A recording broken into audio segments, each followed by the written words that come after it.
Hello? Just testing here.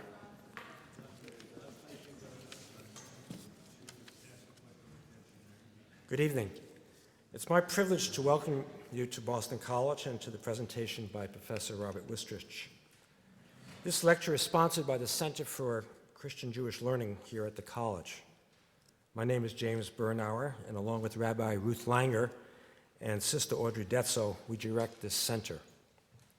It was established right at the beginning of the new millennium, and I like to think that the center shares the confidence of being present at the birth of a new historical epoch that, as far as Jewish-Christian relations are concerned, one page has been decisively turned, and we have begun to write a new and far more promising chapter in the relationship between these two faith communities. The center's activities aim to contribute to that ongoing reconciliation, and there are many of these activities. We sponsor lectures and conferences, assorted courses, visiting scholars, an online journal, a Jewish-Christian dialogue for faculty and graduate students, and certainly we will always be invested in scholarly scrutiny of anti-Semitism. Our work has been made possible by the generosity of many, and especially by the founding endowment that was the gift of the late Mr. John Corcoran, a Boston College alumnus. One of the ways in which we remember him is in the name that has been given to the center's visiting professorship, the John Corcoran Chair. Last year, we saw the inauguration of the professorship, and we have been very blessed in having Raymond Cohen as its first occupant, who continues in the position throughout this academic year. Raymond comes to us from the Hebrew University of Jerusalem, where he has been the Chaim Weizmann Professor of International Relations. It's my pleasure to welcome Raymond Cohen, who will introduce our speaker and his colleague from the Hebrew University. Raymond.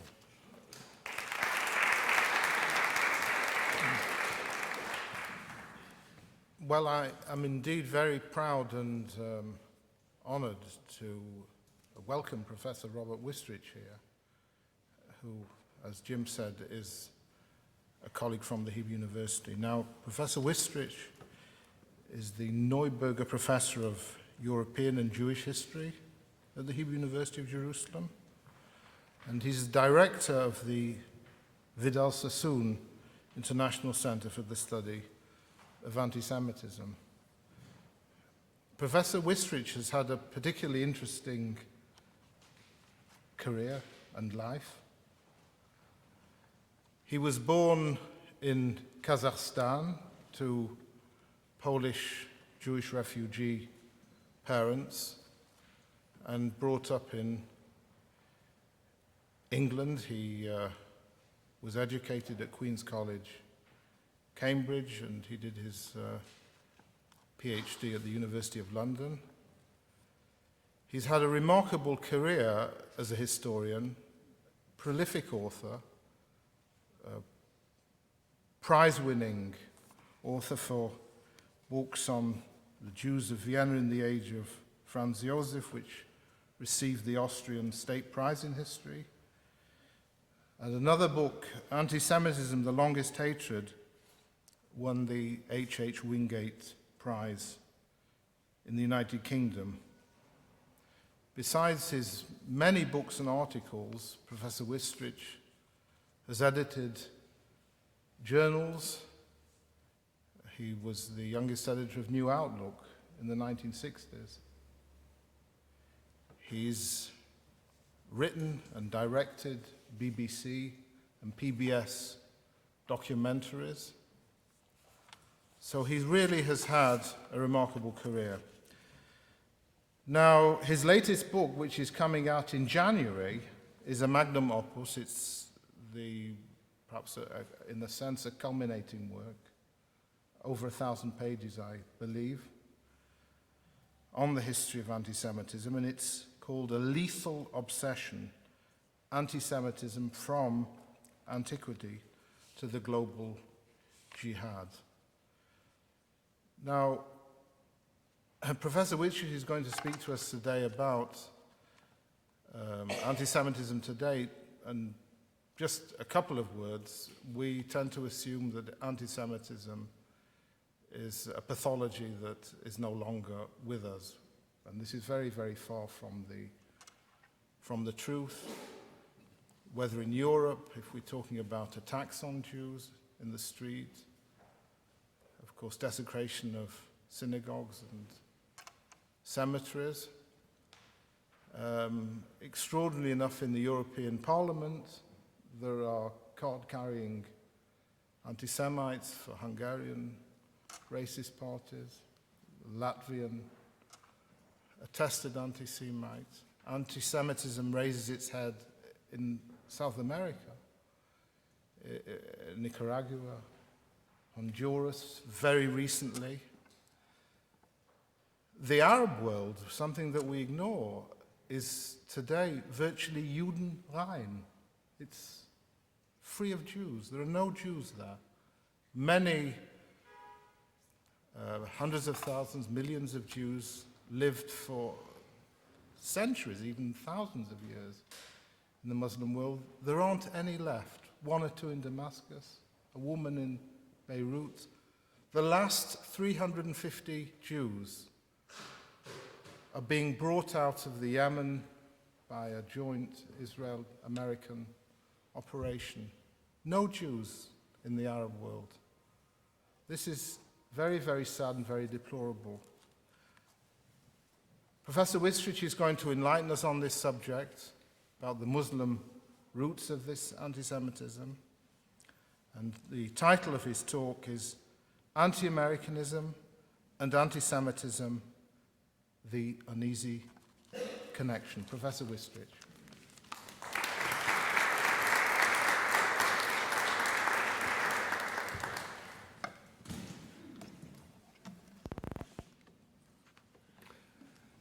Thank you so much for that introduction, Raymond. And it's a pleasure to be here tonight.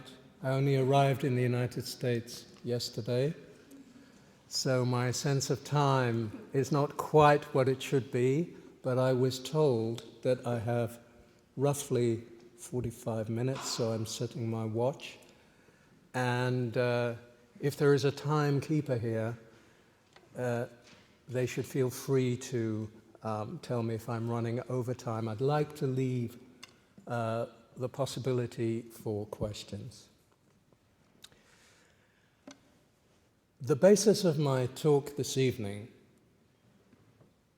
is, as was said, the link and the connection between anti-Americanism and anti-Semitism.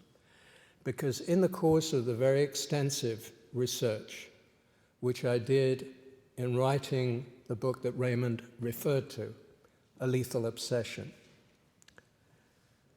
I realized that anybody who seeks to understand what is new, what are the distinctive features of post-1945, post-Holocaust anti-Jewishness, must take into account the phenomenon of anti-Americanism and its interaction with attitudes to Israel and the Jews. So let me begin, and this is a very abbreviated version of one chapter in the 25 chapters in my book. Let me begin with a possible definition of what I understand to be anti-Americanism. An excessive distaste, aversion, or hostility towards American society, politics, and culture beyond what is really necessary. Which recalls an old Hungarian Jewish joke about the definition of anti-Semitism, which is dislike, aversion, and hostility to Jews beyond what is required.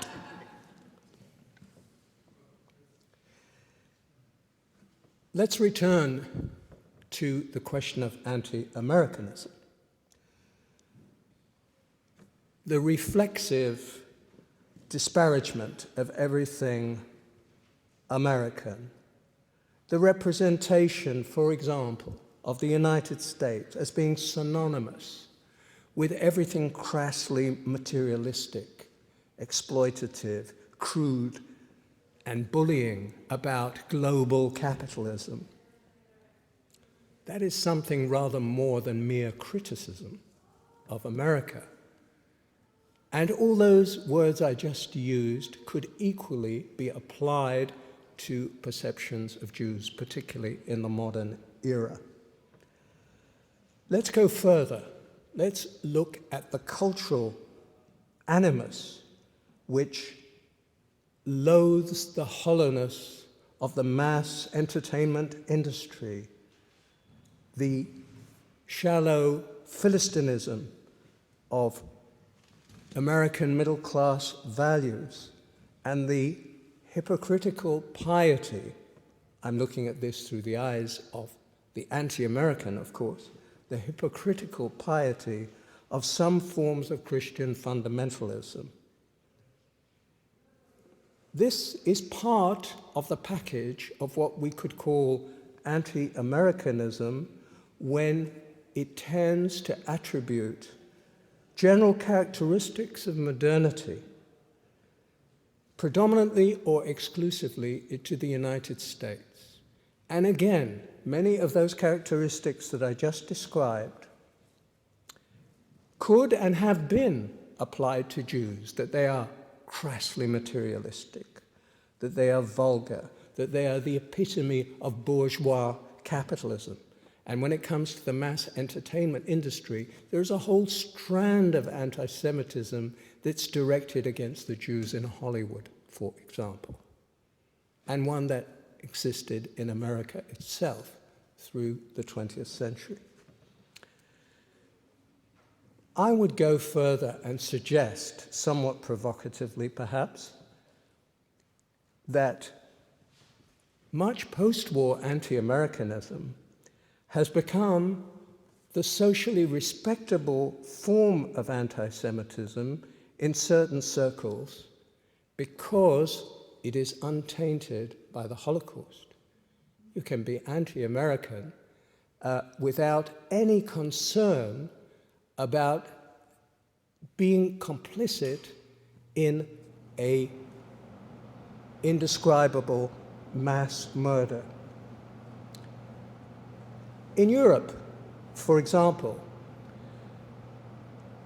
and this is admittedly somewhat softened in the last 9 months, and perhaps in question time and at the end of this presentation, I will allude to some of the changes with regard to the last presidential elections in the nature of anti-Americanism.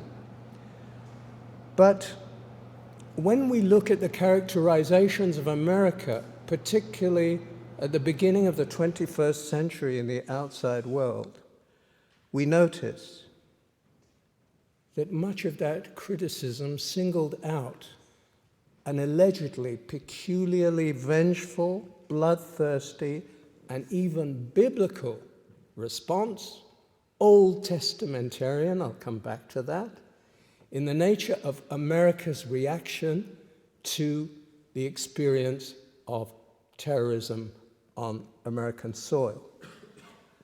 Warmongering, blind arrogance, and hubris are some of the epithets that have been widely used in recent years to characterize both America and Israel according to a new conventional wisdom. Both nations are said to exemplify military adventurism, arbitrariness, and a dominating will to humiliate other peoples in their neighborhood or beyond, Muslims and Arabs in particular. Let's go back to the year 2003 and some of these mass demonstrations that occurred on European soil I witnessed myself. Demonstrations in London, in Paris, Madrid, Rome, Brussels, and other European cities, in which you could see the then American president caricatured as a reckless Texas cowboy, a warmonger, a terrorist, assassin, or born-again crusader. I'm not passing judgment on any of these epithets about whether they are true or false, but I am stating what I saw. The image of George W. Bush, like that of then Israeli Prime Minister Ariel Sharon, was thoroughly demonized in the most fashionable terms of today, with a full array of Nazi-era references, swastikas adorning the faces of both men. The Nazi imagery in which Bush represented the ugly American and Sharon the ugly Israeli. And undoubtedly, this was one particularly striking manifestation of anti-American and anti-Israeli hostility. Now, it is true that one could make the case that this was anti-Bush and anti-Sharon hostility, or opposition to the policies of the Bush government, or opposition to the policies of the Sharon government in Israel. But when one sees the consistent way in which the imagery of both men and what they represented in terms of the nations of whom they were the embodiment, references to Zionist pigs or to American pigs as rapacious thugs already does step at least one rung beyond what is considered to be normal criticism and legitimate comment. And to this one has to add that in both cases, conspiracy theories and the alleged will to dominate the world or the immediate neighborhood were a part of this portrayal. Now, on one level, if we come back to anti-Americanism, there's nothing new. This existed from, I would say, the early 20th century onwards, more or less coincidental with the rise of America as a world power. Remember, the coinage of the term the American century had to wait until 1941. It was actually the publisher of Time magazine who coined that phrase in the middle of World War II. But America was already a major world power, if not the dominant one, by 1900, certainly in the economic sphere. The very influential German philosopher Martin Heidegger described America in 1935 as a demonic, invasive force which had appropriated the soul of Europe, sapping its strength, its spirit, and creativity. Germany and Europe, he argued, would be doomed unless they successfully overcame the Anglo-Saxon world of Americanism, which he equated with inauthenticity, with sameness, and indifference to real culture, Kultur. And Heidegger had a striking phrase in which he compared America to Bolshevik Russia, God forbid, the same dreary technological frenzy and the same unrestricted organization of the average man. Soulless efficiency. And potentially more dangerous than its communist rivals because it reduced being itself, to those who are familiar with Heidegger's philosophy, it all revolves around the question of being. Das Sein, being. And America was more dangerous, Americanism, because it reduced being to a mere commodity, an ersatz object, a uniform and standardized article of exchange. Some, incidentally, of that criticism is absolutely standard for German and much of European anti-Semitism. The argument that the Jews and Judaism symbolized soullessness and the reduction of everything to an article of exchange. Already in the mid-19th century, Karl Marx, himself born a Jew but converted to Protestantism at an early age, had said much the same in his famous or notorious essay on the Judenfrage, the Jewish question, in 1844. He said, the God of Israel is the God of exchange. The post-war French philosopher Jean Baudrillard echoed a widely fashionable European view of America as a cultural desert, an anti-utopia of unreason heralding the death of Western civilization. A comforting thought. Like many of his French countrymen, he felt galled by the stifling power of the almighty dollar. Not so almighty these days, one would have to add. And threatened by a society which these European critiques invariably portrayed as culturally inferior.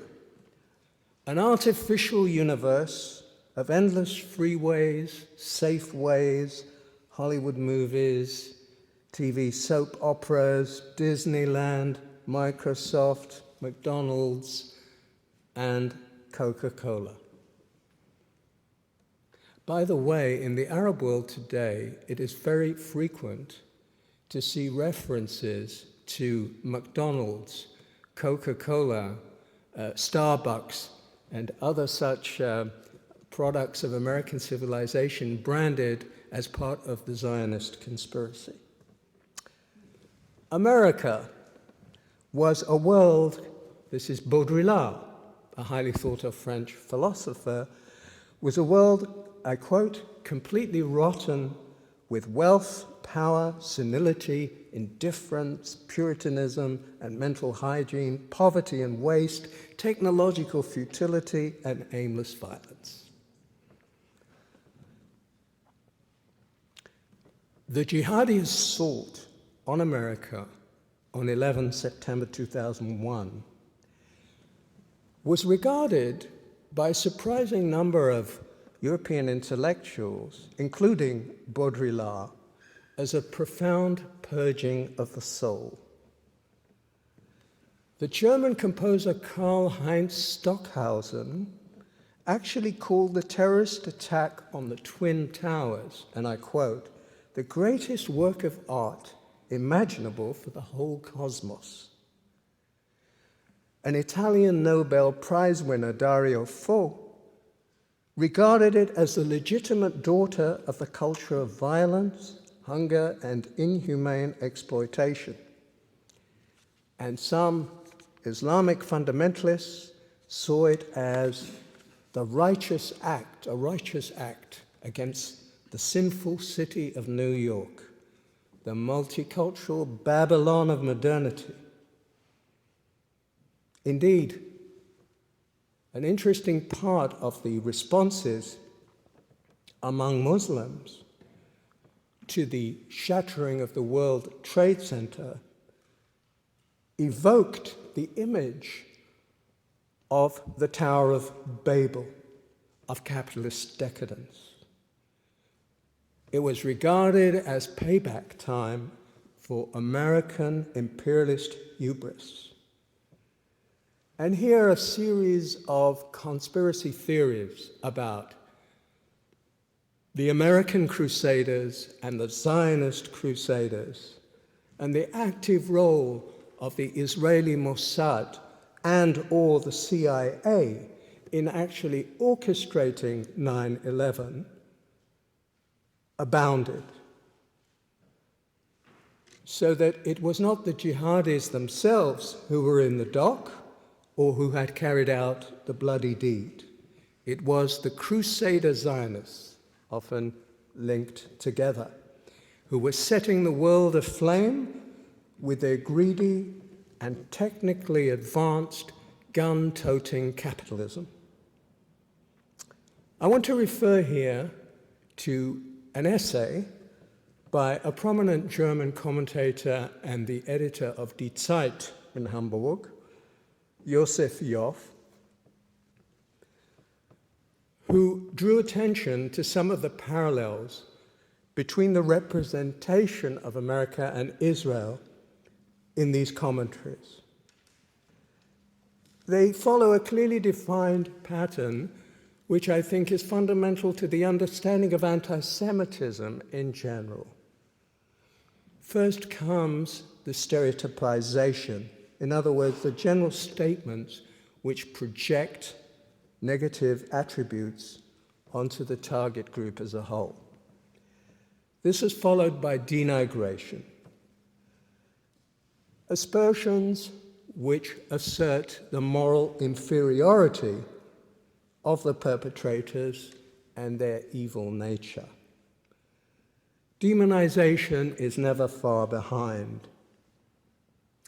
And these motives are connected by the conspiracy theory. And they assume the character of an idée fixe rather than an empirical observation. Double standards are also apparent in the selective rage that singles out the United States and Israel for vituperation, while turning a blind eye to real genocides or massacres, whether they be in Darfur in Sudan or Chinese repression of Tibet or Russia's dirty war in Chechnya, and so on and so forth. For years now, both America and Israel have been paired as rogue states, overrunning weaker nations, trampling on indigenous cultures, and ignoring international law. Certainly, during the Bush presidency, this became a widely remarked upon attribute, which had some plausibility in terms of what was described as unilateralism in American foreign policy. And a pan-European poll of 2003 came up with some revealing results. For example, if we take the Germans, 57% of Germans, according to this survey, were described as a nation of warmongers.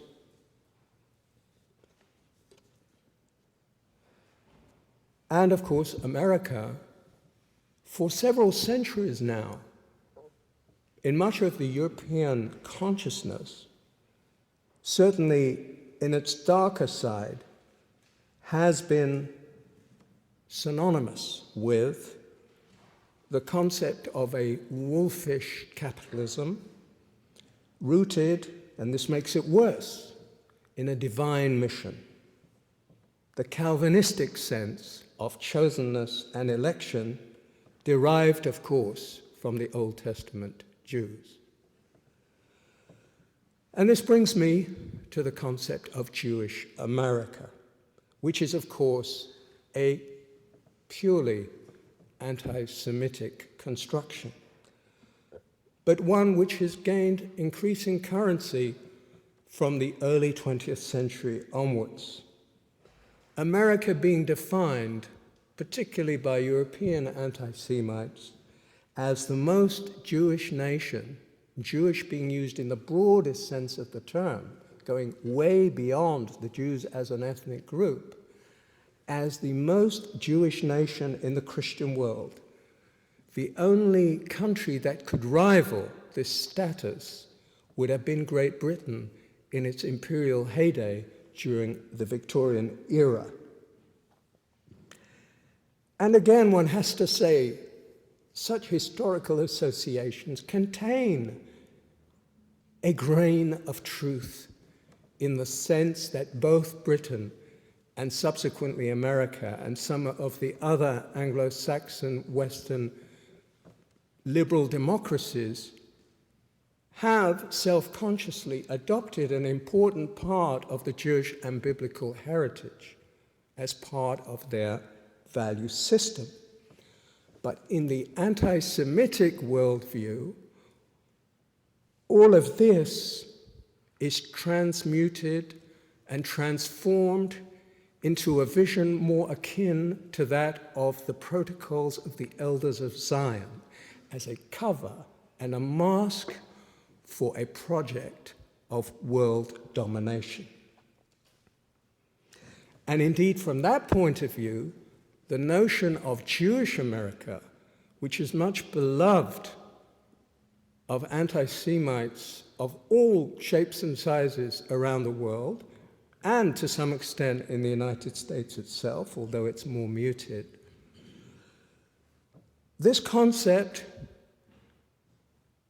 portrays American society as if it were the living representation and incarnation of the Protocols of Zion in technicolor. The most extreme form of this, of course, comes on the far right and among the neo-Nazis and the white supremacists and the open and unabashed racists who stand more on the margins of American society, the kind of people who embrace the theory of Zog. For those of you who are not familiar with these initials, Z-O-G, it stands for Zionist Occupied Government. In other words, the government in Washington, D.C., the federal government of the United States, is a Zionist occupied government. And as I put it, and I gave this as the heading of my chapter, behind Uncle Sam stands Uncle Shylock with a hotline to Jerusalem. One of the more soft versions of this Protocols of Zion type of conspiracy view of society and history emerged in the wake of the Gulf War, the Second Gulf War, with the notion that found some echoes in America but was far more popular in Europe and was stunningly popular in the Arab world, of a secret Jewish Zionist cabal which had engineered the Second Gulf War, sometimes referred to as the Neocon Conspiracy. And attention abroad was focused on a relatively small group of prominent Jewish officials. When I say Jewish, born as Jews, obviously with varying degrees of identification with their Jewish origins or with the Jewish community, holding high positions in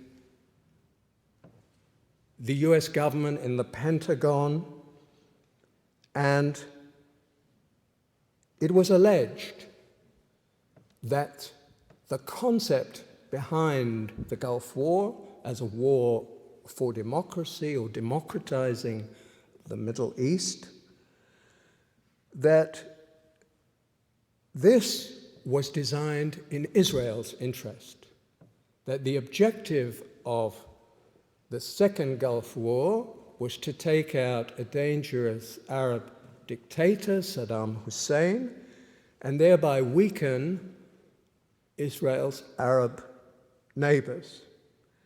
So in other words, according to this theory,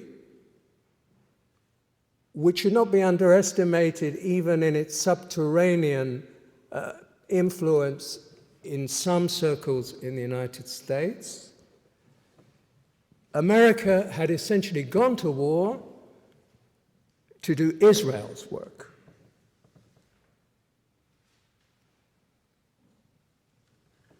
On the other side of the coin, of course, for the last 30 years in the Islamic Republic of Iran, the theory has prevailed of America as the great Satan and Israel as the little Satan. And sometimes it is the little Satan that does the dirty work of the great Satan, and sometimes it is the little Satan that pulls the tail of the great Satan.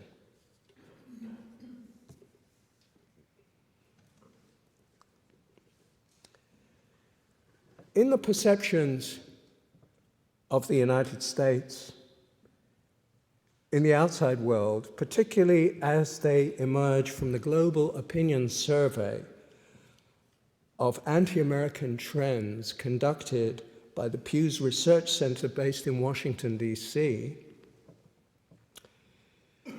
it is interesting to note that for many people in the outside world, the excessive or perceived as excessive religiosity of the United States is a sore point. Although, at the same time, there are those who feel that the opposite is also the case. But what is true here is that the United States, among all the Western democracies, is the country where religious values are held in much higher esteem, where the proportion, the percentage of people who go to church is significantly higher. And this despite the fact that America is indisputably a secular society. And in this respect, the United States goes against one of the favored theories about modernization, that more modernization invariably breeds and brings about more secularization and a diminution in religiosity or religious sentiment. The United States is a rare exception to that trend, and it's one of the great dividing lines between America and Europe, and a source of misunderstandings.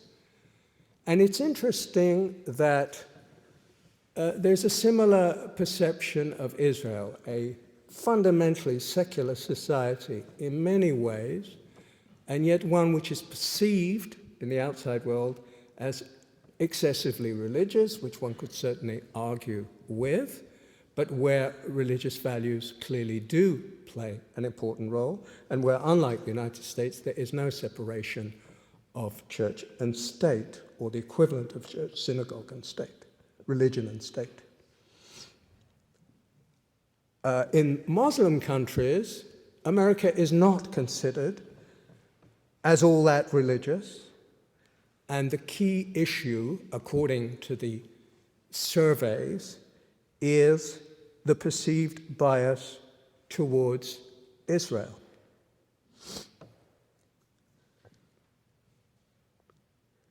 More recently, of course, since President Obama came into office, there have been some changes here. And there are indications from a few surveys, perhaps one shouldn't make too much of this, that indicate a slightly more favorable view of America on the Arab street, particularly in Egypt, Jordan, and briefly, although I doubt this is true at the present moment, among the Palestinians. And this was partly in response to the American insistence, which has been muted more recently, on a complete and total freeze on all settlement activity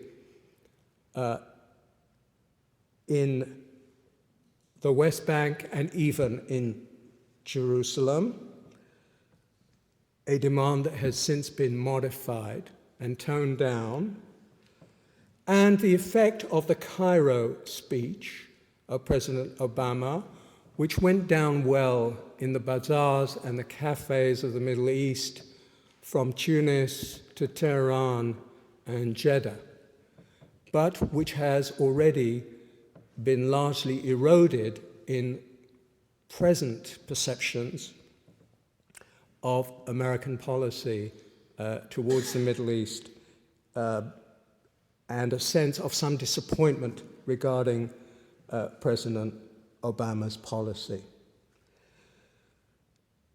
In all these swings, ups and downs of opinion, nevertheless, one must not ignore the basic entwinement of anti-American and anti-Israel resentments. And here we have to look at some deeper factors.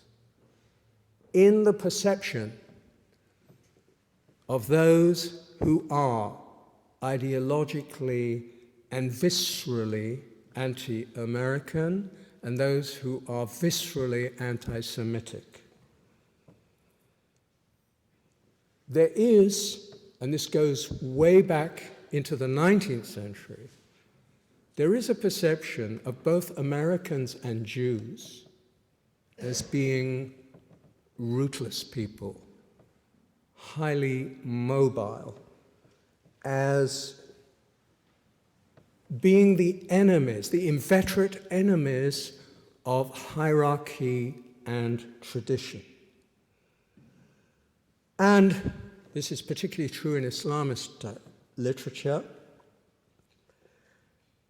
The sense that the Yankees, to use an old-fashioned term that was widely used in the 19th century, to embody notions of secularism and especially of materialism, that the Yankees and the Jews, they represent a globalizing culture that erodes and threatens the identity rooted in the soil and in a particular landscape and culture, and represents the borderless world of finance, an image best summed up in one of the classic anti-Semitic topoi of the 20th century, the Wall Street Jews. Now, Wall Street has got a very bad name, as I'm fully aware in more recent times, as being responsible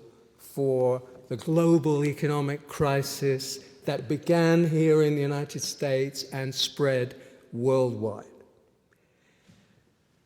And today, for reasons partly of political correctness, because we live in a different time where the more classical forms of anti-Semitism are not openly and brazenly expressed, you will not encounter in mainstream comment terms like the Wall Street Jews, which would have been quite normal in America of the 1930s, for example, and perhaps even the 1940s.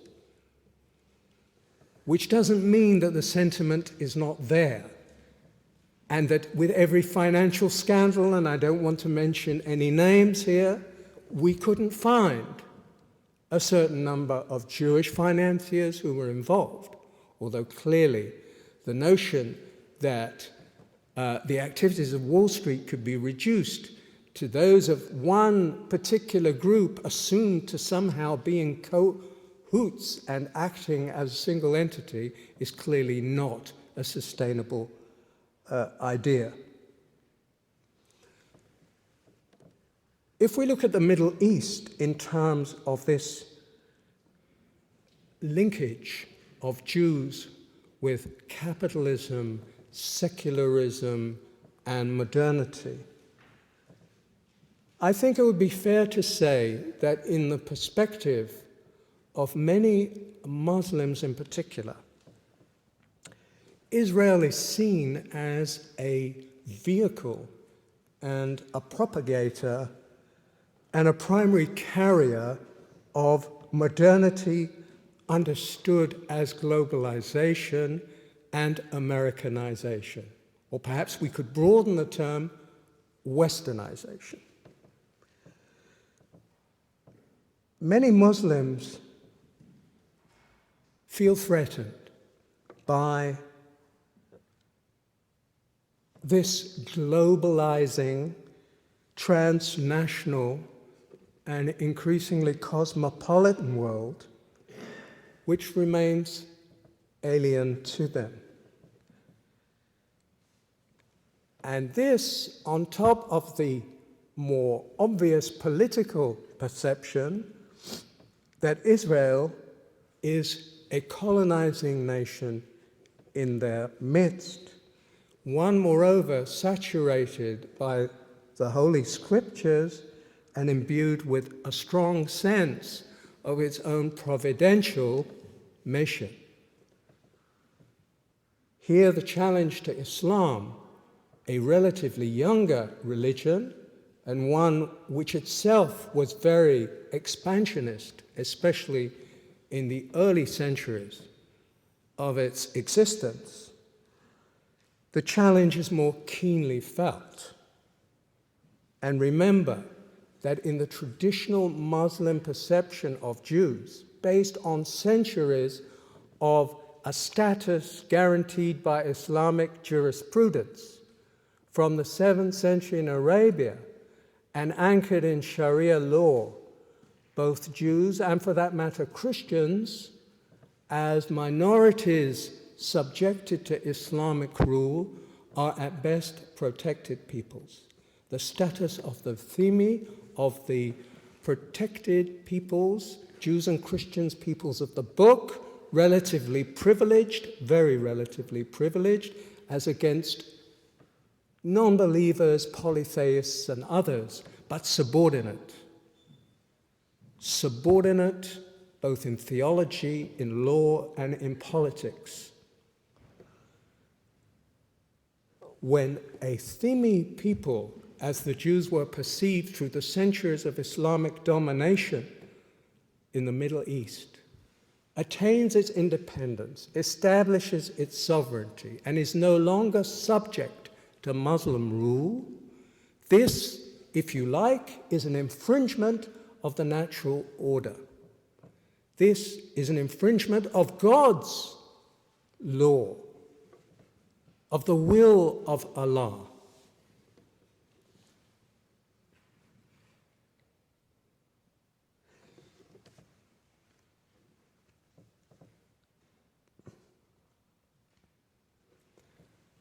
Israel, like America,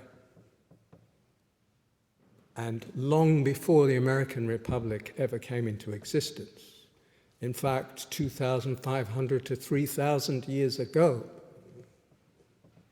Israel was the first nation that we know of in human history that was so imbued with a sense of its own vocation and providential mission, and a belief that the land of Israel, Eretz Israel, was a divinely promised land. From the book of Genesis, this is apparent. This is God's promise to Abraham. And of course, since then, there have been many other proclamations and declarations of different nations and peoples regarding their own promised lands, and sometimes in terms of the Holy Land or Promised Land.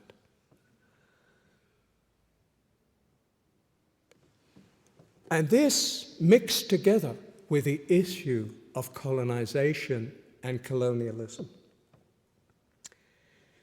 It is a curious fate of Zionism that it came into the world in the 20th century as an organized political movement and as a movement of settlers coming from other continents, initially primarily from Europe, but subsequently from the Middle East itself.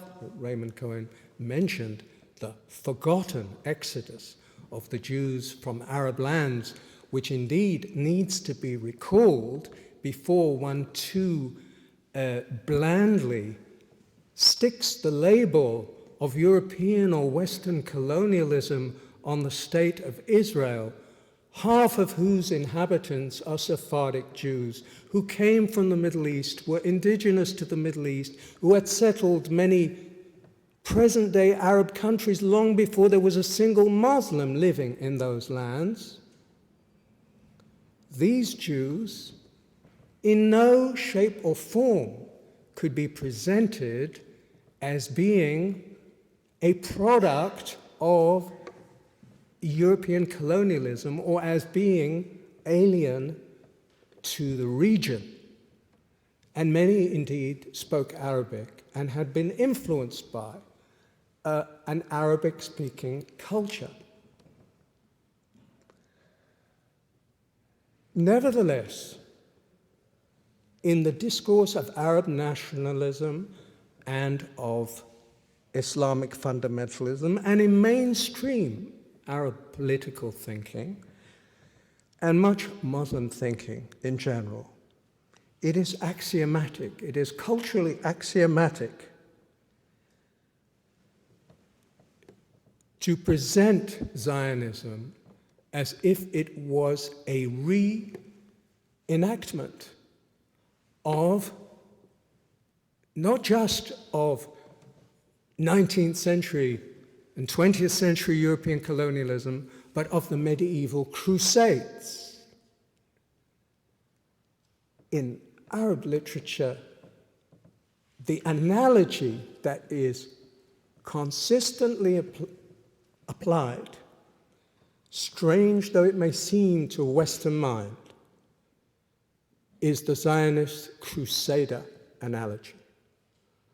The Zionists of today, the Jews who have settled Israel, who have created the Israeli state, they are the Crusaders of today, and they will vanish like the Crusaders of the Middle Ages and their Latin kingdom of Jerusalem.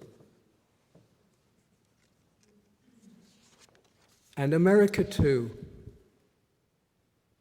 and not only in the wake of 9/11, in the euphoria, yes, I use that word, euphoria of much of the response in the Arab world to the blow struck at the citadel of world capitalism and world Zionism.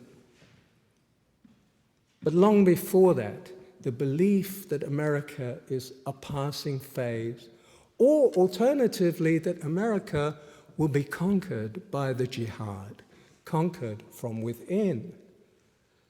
That the White House, in some of this literature, will indeed be painted black, but painted black in the sense, not in the sense of black, but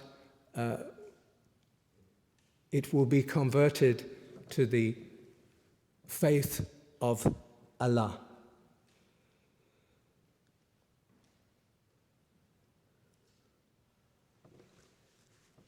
To this, we should add that anti-Americanism, particularly of the post-war era, since 1945, owes much of its ideological influence to doctrines and to beliefs inculcated by the left of the political spectrum. Initially, we could see this as one of the side effects or accompanying factors of the Cold War, of the 40 years of intense superpower rivalry between the United States and the Soviet Union, and the worldwide communist movement, which today we're now 20 years on from the fall of the Berlin Wall and the end of communism as a powerful global force. But we should not underestimate the pervasive influence of communism over millions of human beings on different continents, which fed a groundswell of anti-Americanism, which was part and parcel of the ideological stance of the Cold War. And there are vestiges, important traces, even to this day, sometimes subliminal, sometimes overt, of that style of anti-Americanism, also often tainted with anti-Semitism, but not of the extreme and overt kind. On the left today, the more radical left, the anti-Zionist left, which is a spearhead in Europe, in many other continents, in Africa, Asia, Latin America, and also on the campuses of the United States today. A spearhead not just of anti-Israel feeling, but of anti-Americanism itself.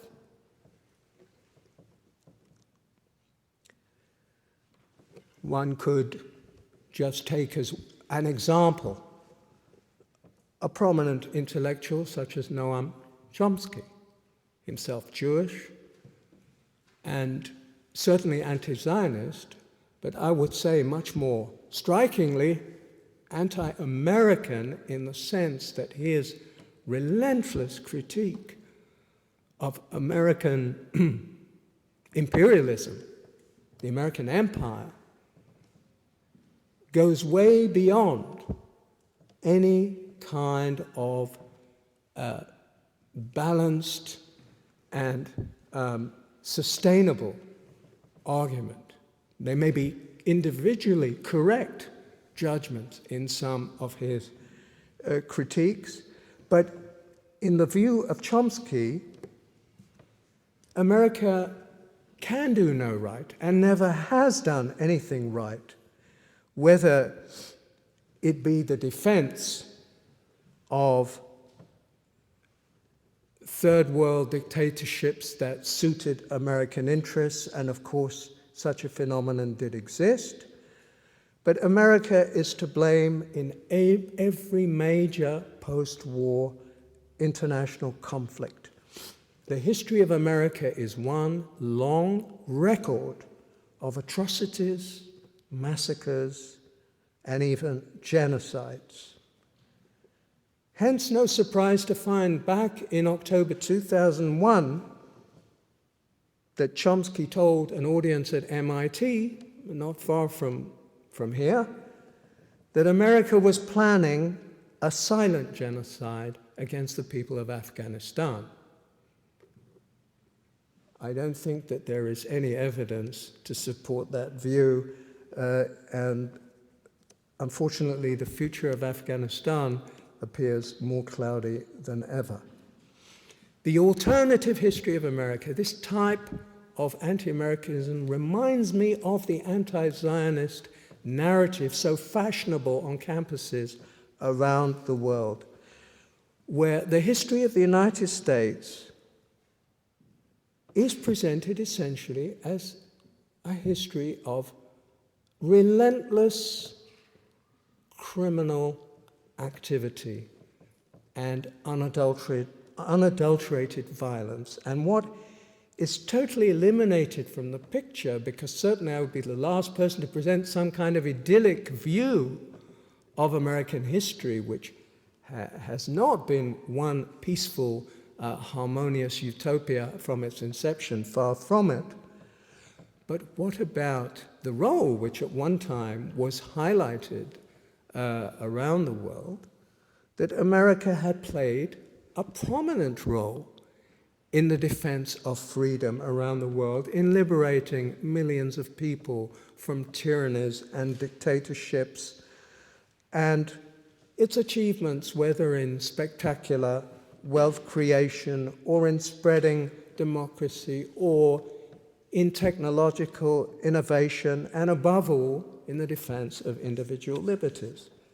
By no means perfect, certainly a flawed record in many areas, but one which not many societies could put much up against. But in the alternative history, so fashionable in sections of the left, America's history is reduced to racist imperialism. How many minutes do I have? A generous portion. 5. Unfortunately, that means that I'm going to have to leap over 2 particularly interesting case studies, British and German anti-Americanism, and indeed, I think I will even have to renounce what I had intended to say about France, and I will confine my concluding remarks to the question of Islamism, since I have already said a number of things about that. I mentioned the euphoria of some of the reactions, particularly of columnists in the Arab world, at the blow that had been struck against the World Trade Center and American power.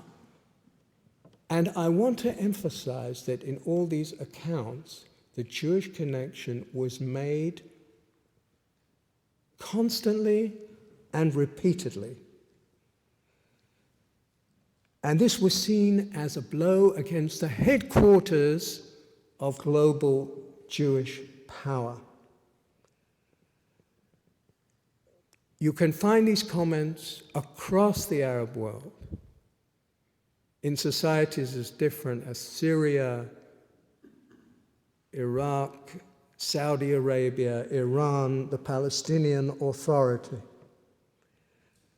But let me say a few words about Iran, since it is clear that today it stands at the head of the anti-American axis in the world.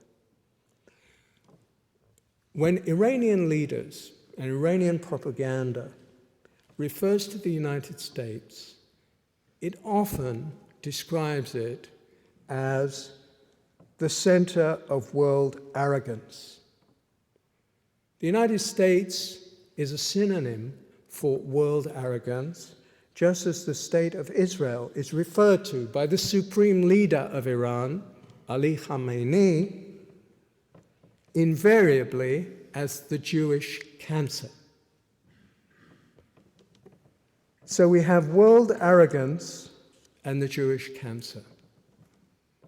And we have those ritualized mass demonstrations. We had another one today because it's the 30th anniversary of the seizure of the US Embassy in Tehran, which radicalized and consolidated the Iranian Revolution of 1979, which resulted in a 444-day siege of American hostages at the time of the Carter presidency. So we're exactly 30 years on today from that event, which was one of the high points of anti-Americanism of the 20th century.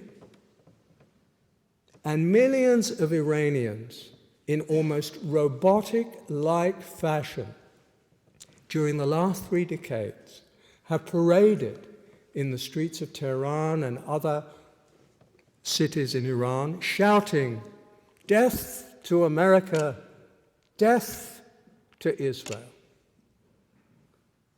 The sum total, as it were, of the ideological cement that holds together Iranian society. This is the mantra.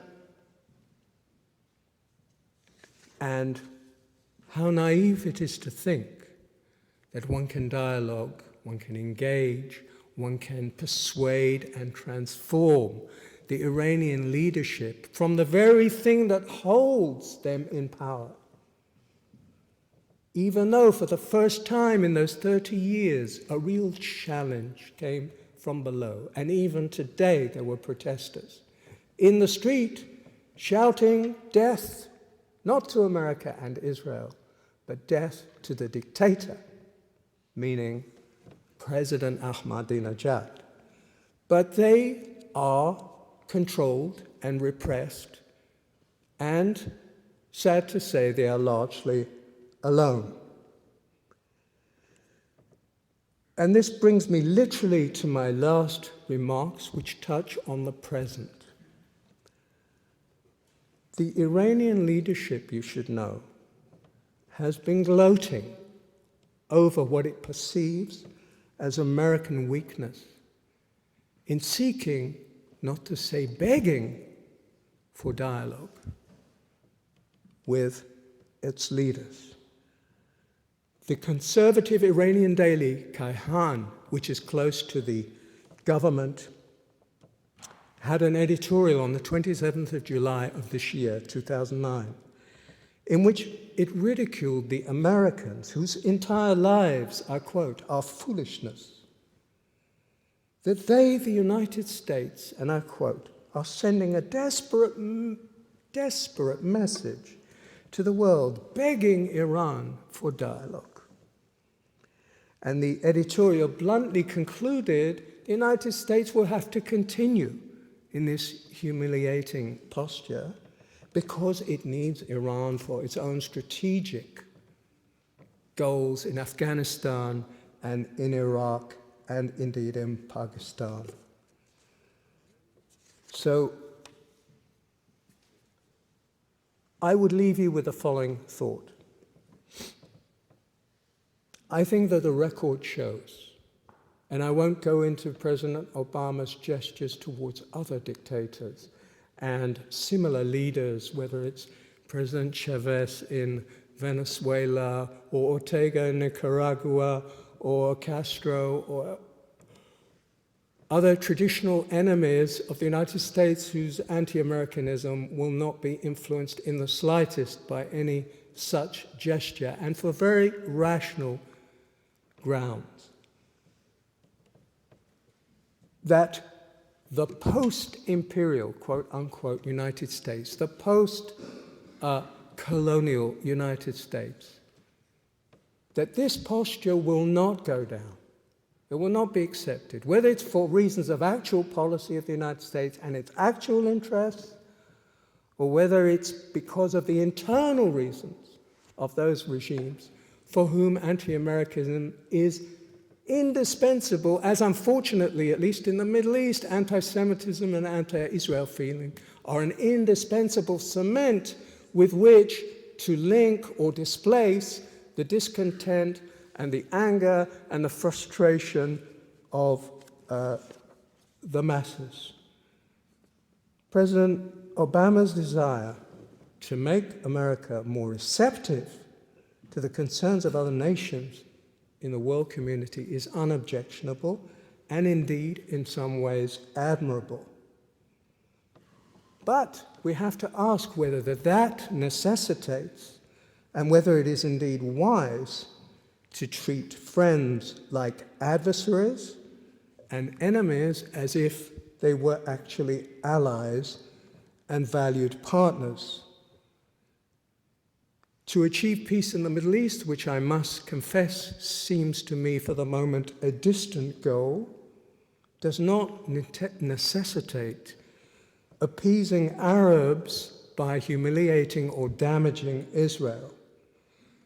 I submit to you such a course, which hopefully the American government is beginning to turn away from, would be profoundly unworthy of the United States and would indeed dangerously destabilize the entire region of the Middle East and ultimately rebound against American interests. Thank you very much.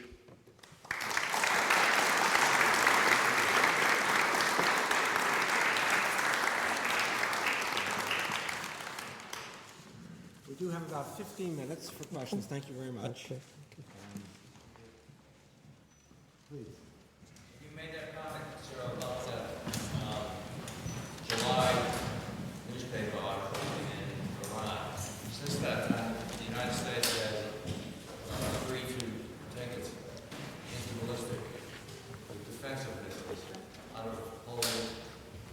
Czech Republic, which caused a change in relationship with China and Russia in a unified organization of Yes. countries to face Iran's nuclear fuel.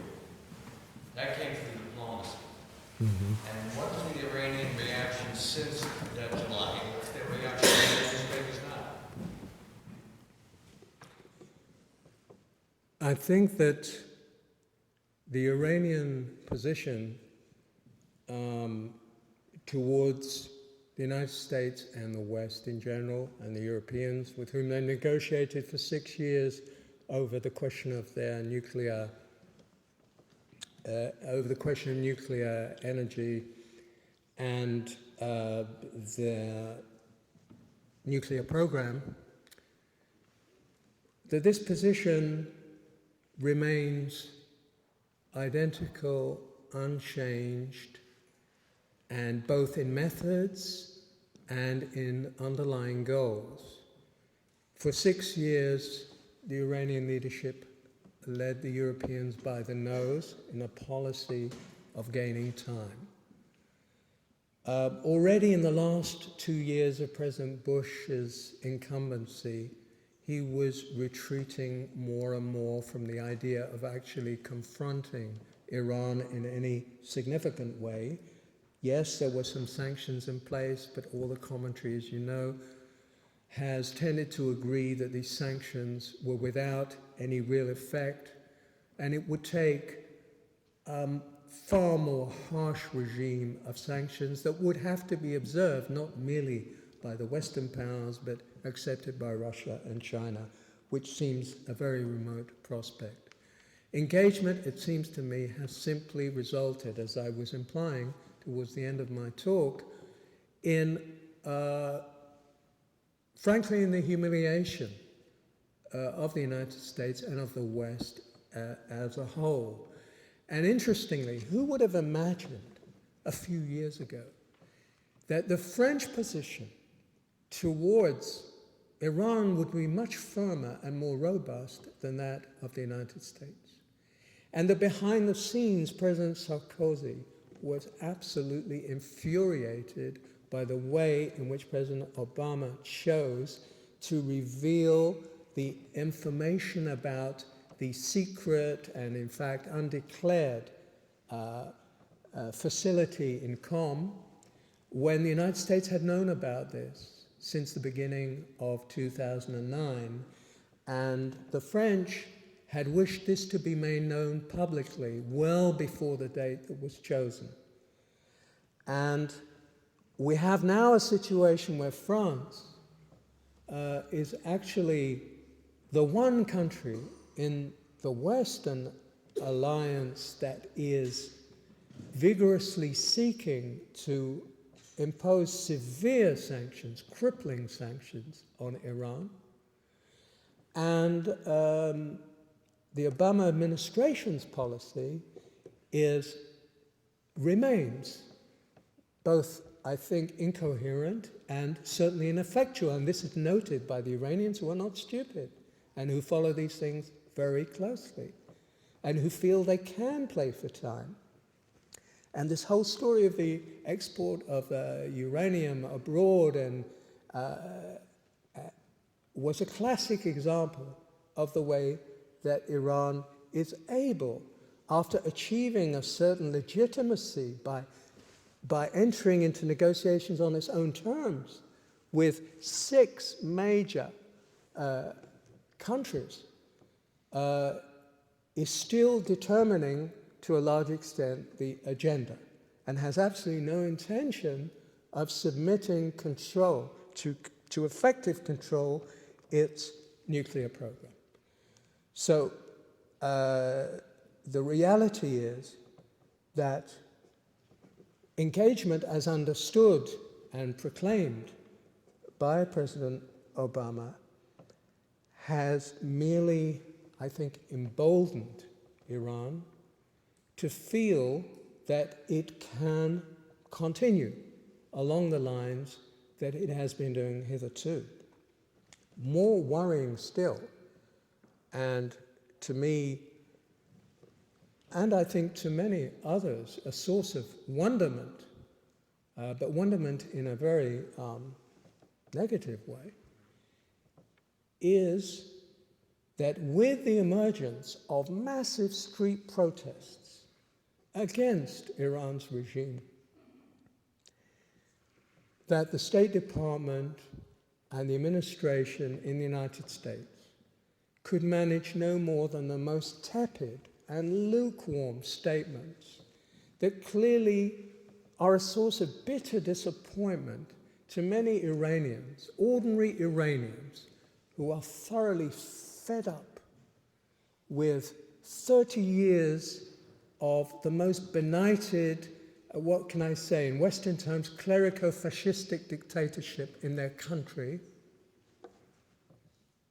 who actually looked to America and have found themselves in effect abandoned, and after an election based on massive fraud, most probably, rather than having the United States at least giving them moral encouragement, because I think regime change probably was not feasible. Instead of that, it persists in a policy that legitimizes Ahmadinejad and makes him, in effect, a respectable partner. There are no words that have come out of Washington, or for that matter, out of other Western capitals, that would indicate a serious intention to truly act in a way that would make clear the difference between the Iranian government and the Iranian people. And this, I think, is a blow for all people, for instance, in the Muslim world. They are a minority, but they exist. Let's remember they exist. People who really wish to change their societies from within, to achieve more human rights, to defend the rights of women, which are trampled on in the most disgraceful way in so many Muslim societies. And what does America do? Even in the Cairo speech, which had its good points, on the issue of women's rights, I can tell you from my reading of what feminists in the Muslim world said, they had a deep sense of disappointment that an American president could, in effect, in the name of some kind of vapid cultural relativism, say that it was not for anyone to judge what the costume that Muslim women should bear, as if this was a matter of free choice. So there is deep disappointment. Dissidents in Egypt were very upset at the defense of Mubarak, who may be a symbol of stability for the time being, how long, who knows, in Egypt, but is an extremely repressive regime within that country. So these are sources of disappointment. We'll see if there will be an improvement. It's still early days. There's a learning process. Perhaps things are changing slowly for the better. But, I can tell you that in Europe, which in the last year, in the early months of the Obama presidency, there was a kind of Obama mania in Europe. Countries that were rabidly anti-American, in a few months, because of Obama, all was forgotten and forgiven. But how fickle all of this is. That mood has changed.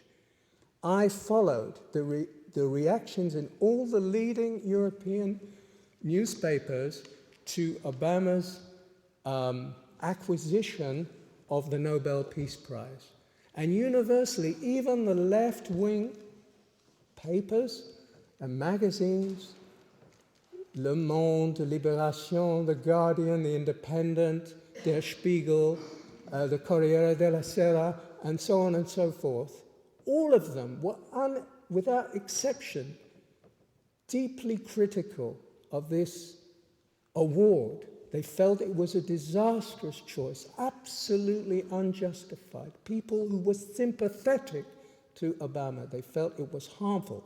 And they were right. They were right. I could read you a list of the comments that were made. it was quite revealing. And, I don't want to be too harsh. As I say, these things can be turned around and they can change.